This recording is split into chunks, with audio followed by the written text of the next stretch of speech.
बिस्मिल्लाहिर्रहमानिर्रहीम। आज जिस टॉपिक पे हम बात करने वाले हैं ये टाइप्स ऑफ रिपोर्ट राइटिंग है। लास्ट वीडियो में हमने रिपोर्ट राइटिंग के हवाले से बात की थी कि रिपोर्ट राइटिंग क्या होती है, उसकी इम्पॉर्टेंस क्या होती है। अब हम उसकी टाइप्स पे बात करते हैं। अगर मैं जस्ट आपको याद दिलाने के लिए ये बताऊं कि रिपोर्ट राइटिंग क्या होती है, तो वो ये थी कि एक फॉर्मल डॉक्यूमेंट होता है जो इन्फॉर्मेशन हमें दे रहा होता है किसी स्पेसिफिक टॉपिक पर, फाइंडिंग्स या एनालिसिस वगैरह। सही है, इस पर हमने डिटेल से चूँकि बात कर ली है। अभी हम टाइप्स पर बात करेंगे तो और ज़्यादा ये बात क्लियर हो जाएगी। रिपोर्ट की टाइप्स बहुत सारी होती हैं। रिपोर्ट ऑफिशियल डॉक्यूमेंट तो होता है, फॉर्मल डॉक्यूमेंट तो होता है, लेकिन उसके जब पर्पस डिफरेंट हो जाते हैं तो उसकी टाइप डिफरेंट हो जाती है, उसका कंटेंट डिफरेंट हो जाता है, उसकी ऑडियंस डिफरेंट हो जाती है, उसका स्ट्रक्चर डिफरेंट हो जाता है। सही, एक जो टाइप है हमारे पास रिपोर्ट राइटिंग की, उसे हम कहते हैं फिजिबिलिटी रिपोर्ट। अब ये फिजिबिलिटी रिपोर्ट क्या होती है? असल में फिजिबिलिटी रिपोर्ट उस रिपोर्ट को कहा जाता है जो कि किसी प्रोडक्ट, किसी सिस्टम या किसी प्रोजेक्ट की फिजिबिलिटी के बारे में बात करे, वाइबिलिटी के बारे में बात करे कि ये सही रहेगा या नहीं रहेगा, इस पर हमें ये काम करना चाहिए या ये नहीं करना चाहिए। डिसीशंस की जब हम बात कर रहे होते हैं ना, वहाँ पर इस तरह की रिपोर्ट्स तैयार की जाती हैं। अब ये जो होती है ना, एस्पेक्ट्स को और फाइनेंशियल एस्पेक्ट्स को बेसिकली इवैल्यूएट करती है। कोई फ़र्ज़ कर लें कि प्रोजेक्ट चल रहा है, आप उसमें टेक्निकल कोई चेंजिंग करना चाहते हैं या फाइनेंशियल बिज़नेस की बात हो रही है, या प्रोजेक्ट की चलें बात कर लेते हैं। आप फाइनेंशियली आप उसके बारे में बात कर रहे हैं, कोई प्रोडक्ट लॉन्च करनी है। एक और एग्ज़ाम्पल, ये प्रोडक्ट अगर लॉन्च होती है और इसकी कीमत ये रखी जाती है तो क्या ये सही रहेगी या नहीं रहेगी। अब यही चीज़ कि ये सही है या नहीं है, ये फिजिबिलिटी चेक करना, उसके अंदर कॉस्ट एनालिसिस भी आ जाता है, उसके अंदर रिस्क असेसमेंट, रिकमेंडेशन वगैरह, वो सारी चीज़ें आ जाती हैं। फिजिबिलिटी रिपोर्ट में इस तरह की बातें लिखी जाती हैं। सही, ये एक अलग टाइप है। इसी तरह एक और रिपोर्ट होती है जिसको हम कहते हैं प्रोग्रेस रिपोर्ट। प्रोग्रेस रिपोर्ट असल में प्रोग्रेस के हवाले से बात करती है। आप कोई प्रोजेक्ट चला रहे हैं, प्रोजेक्ट पे काम कर रहे हैं, अब उसकी क्या अपडेट चल रही है, क्या प्रोग्रेस चल रही है, क्या रेपुटेशन चल रही है कि यहाँ तक पहुँच गया। ऑनगोइंग प्रोजेक्ट है, कितने माइलस्टोन्स आपने कवर कर लिए, ये आपका टारगेट था, क्या आप टारगेट तक पहुँच गए या अभी पीछे ही हैं, कुछ चैलेंज उसमें फ़ेस करना पड़ रहा है आपको। तो ये इस तरह की बातें उसके अंदर लिखी जाती हैं। ये एक्चुअली यूँ कह लें कि ये अपडेट्स होती हैं। सही है, कि रेगुलर अपडेट्स। अब ये अलग बात है कि हो सकता है इसको वीकली लिखा जाता हो या मंथली लिखा जाता हो as per requirement of project, but ये रेगुलर अपडेट्स होती हैं उन लोगों के लिए भी जो कि हमारे साथ टीममेट के तौर पर काम कर रहे हैं, हमारे क्लाइंट्स के लिए भी, स्टेक होल्डर्स के लिए भी, मैनेजमेंट, बॉस वगैरह, इस तरह के लोगों के लिए होती है। और उसके अंदर फ्यूचर प्लान्स के हवाले से भी बात हो रही होती है, फ्यूचर एक्टिविटीज़ के, आगे चल के हमें ये काम करने। एक्चुअली यूँ समझ लें इसको, आसान अगर एक लफ्ज़ में लाना चाहें, ये मॉनिटर करती है आपके प्रोजेक्ट को। सही है, क्या चल रहा है क्या नहीं चल रहा है, प्रोग्रेस पे बात हो रही है। एक और जो टाइप है हमारे पास, उसको कहते हैं हम टेक्निकल रिपोर्ट। टेक्निकल रिपोर्ट वो रिपोर्ट है जो टेक्निकल टॉपिक पे लिखी जाती है। सही है, ये डिटेल इन्फॉर्मेशन आपको देगी। डिटेल्ड इन्फॉर्मेशन, डिटेल्ड का वर्ड तो आप यूँ समझ लें कि अपने माइंड में सेव कर लें जब आप रिपोर्ट की बात कर रहे हो, क्योंकि ये डिटेल्ड ही होती हैं। सही है, तो डिटेल्ड इन्फॉर्मेशन हमें इसमें मिल जाती है किसी टेक्निकल सब्जेक्ट के हवाले से, एनालिसिस और इंस्ट्रक्शंस वगैरह। इसका जो मेन टॉपिक होता है ना, वो टेक्निकल चीज़ होती है, इसलिए उसको टेक्निकल रिपोर्ट कह रहे हैं। अभी एक और रिपोर्ट आगे आने वाली है, मैं वहाँ इसका कंपैरिजन करूँगा। इस रिपोर्ट के अंदर हमें जो चीज़ें नज़र आती हैं वो रिसर्च फाइंडिंग्स हैं, एक्सपेरिमेंट जो किया गया, जो चल रहा है, मेथडोलॉजी, अगर किसी चीज़ पे काम चल रहा है आप उसको किस तरह कर रहे हैं, ये मेथडोलॉजी कहलाती है। सही है, डेटा कलेक्ट किया है, अब उसका एनालिसिस कि ये सही है, गलत है, क्या है क्या नहीं है, कंक्लूजन क्या निकल रहा है। इस तरह की रिपोर्ट्स के अंदर आपको डायग्राम्स मिलेंगी, आपको चार्ट्स मिलेंगे, आपको टेक्निकल स्पेसिफिकेशन मिलेगी, जो उसके अंदर लिखा हुआ है उन्हीं बातों को समझाने के लिए सारी चीज़ें उसके अंदर लिखी जाती हैं, बनाई जाती हैं। सही है।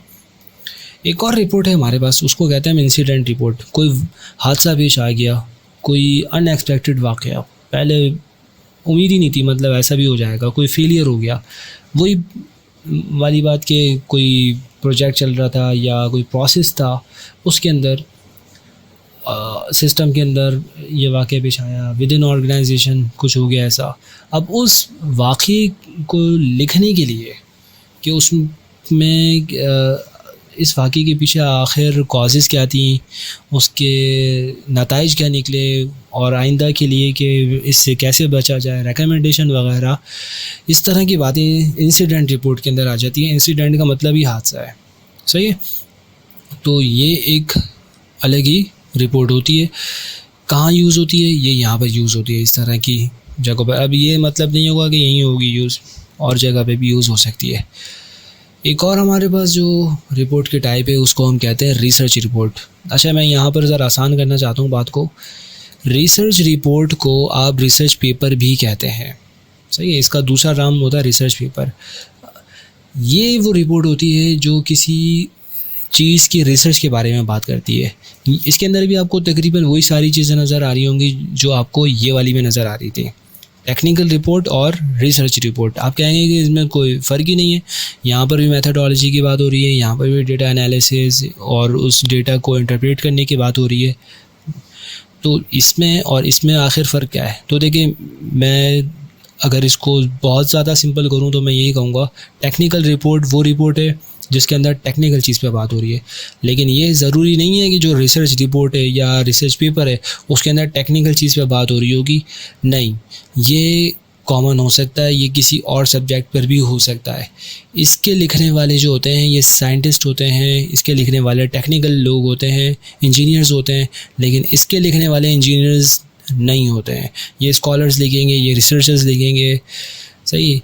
वो लोग जो कि एकेडमिक से बिलोंग करने वाले लोग हैं।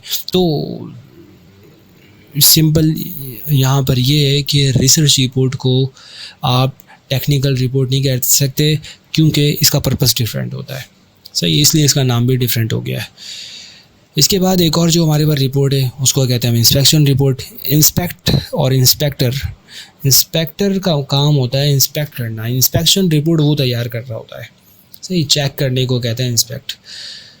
अब कोई भी चीज़ है, कोई सिस्टम है, फॉर एग्ज़ाम्पल कोई प्रोडक्ट है, अगर उसकी क्या हालत है, उसकी क्वालिटी कैसी है, इस चीज़ को चेक करना, उसके अंदर कोई कमी है या नहीं है, और फिर वो देखने के बाद ये बताना कि इसको इस तरह से ही कर लो। ये सारी चीज़ें आपको इंस्पेक्शन रिपोर्ट के अंदर नज़र आती है। फूड इंस्पेक्टर्स आते हैं ना, हमारे पाकिस्तान में तो ऐसा नहीं होता, लेकिन बाहर दुनिया में ऐसा है कि वो आते हैं, चेक करते हैं, अगर कोई कमी नज़र आती है उस पर वो नोट भी लिखते हैं, और क्वालिटी को इम्प्रूव करने के लिए ये सब कुछ होता है, रिश्वत के लिए नहीं होता है भाई। सही है। हाँ, ये इन्वर्टेड कॉमास में ये वाले वर्ड्स। सो इंस्पेक्शन रिपोर्ट, अब ये किसी भी उसकी भी हो सकती है। कोई प्लांट अगर लगा हुआ है, वहाँ पर कोई प्रॉब्लम आ गई है या आ सकती है, पहले से चेकिंग करना, ये सारी चीज़ें उसके अंदर आ जाती हैं। आगे चलते हैं। एक और जो रिपोर्ट है जिसको हम यूज़र मैनुअल कह रहे हैं, इसको भी लिखने वालों ने रिपोर्ट राइटिंग की टाइप्स में लिखा है। अब ये यूज़र मैनुअल क्या है? सिंपल है। कोई भी प्रोडक्ट आप ख़रीदते हैं उसके साथ जो एक छोटा सा आप देखते हैं कि किताबचा आता है, कैटलॉग होती है, बड़ी भी हो सकती है, वो कोई मैगज़ीन की सूरत में भी हो सकती है, छोटे से मैगज़ीन की सूरत में। तो यूज़र मैनुअल असल में वो होता है जिसके अंदर आपको इन्फॉर्मेशन दी जाती है, इंस्ट्रक्शन दी जाती है कि उस प्रोडक्ट को या उस सिस्टम को यूज़ कैसे करना है, और स्टेप बाय इंस्ट्रक्शंस होती हैं, स्टेप बाय स्टेप। उसमें ट्रबल शूटिंग के हवाले से भी बातें लिखी होती हैं कि अगर कोई ख़राबी हो जाए तो उसको सही कैसे करना है, या अगर इस तरह की प्रॉब्लम नज़र आए तो ये कर लें। सेफ्टी गाइडलाइंस के हवाले से भी बात होती है, वार्निंग वगैरह कि ये नहीं करना है, बच्चों की वहाँ से दूर रखना है। सही है। यूज़र गाइड, यूज़र मैनुअल, आप इसका जो चाहे नाम रखें। सही। आगे चलते हैं। एक और हमारे पास रिपोर्ट है, उसको कहते हैं हम एक्सपेरिमेंटल रिपोर्ट। एक्सपेरिमेंटल रिपोर्ट इसको इसलिए कह रहे हैं क्योंकि एक्सपेरिमेंट की बात होती है इसके अंदर। आप देख रहे होंगे इसके अंदर भी वही मेथडोलॉजी की बात हो रही है, उसी फाइंडिंग्स की बात हो रही है। मेथडोलॉजी का मतलब वो प्रोसेस किस तरह अंजाम दिया गया है, कौन सा तरीका इस्तेमाल किया गया है, मेथडोलॉजी। सही है।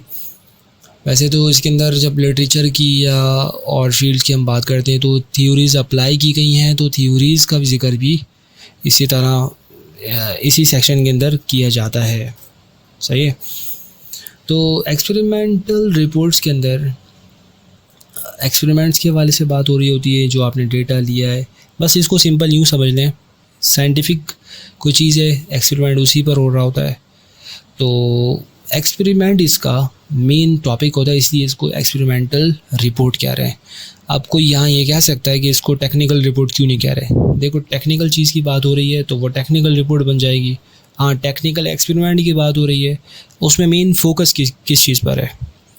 बात इस बात पर आ जाती है कि मेन पर्पस क्या है उस चीज़ को लिखने का। लेटर्स बहुत सारे लिखे जाते हैं, लेकिन एक लेटर वो है जो कि आप इनविटेशन के लिए लिख रहे हैं, तो वो इनविटेशन लेटर बन जाता है। सही, लेटर तो है ना वो, लेकिन वो इनविटेशन लेटर कहलाता है। इसी तरह एक लेटर वो है जो आप कंप्लेन के लिए लिख रहे हैं। अब लेटर तो वो भी है, लेकिन आप कंप्लेन के लिए लिख रहे हैं तो वो कंप्लेन का लेटर बन जाता है, कंप्लेन लेटर बन जाता है। फोकस, मेन पर्पस उसका ये है। एक्सपेरिमेंट को ही शो करना अगर पर्पस है तो एक्सपेरिमेंटल रिपोर्ट कहलाएगी वो चीज़। और अगर उसके साथ और चीज़ें भी बताना है, लेकिन फोकस ये नहीं है, एक्सपेरिमेंट को बस ज़िम्नन जिक्र करना है, तो फिर वो कुछ और बन सकता है। मेरे ख्याल से मैंने अपनी बात को यहाँ पर क्लियर कर दिया होगा। आगे चलते हैं। केस स्टडी रिपोर्ट्स क्या होती हैं। देखिए, केस स्टडी का आपने नाम सुना होगा।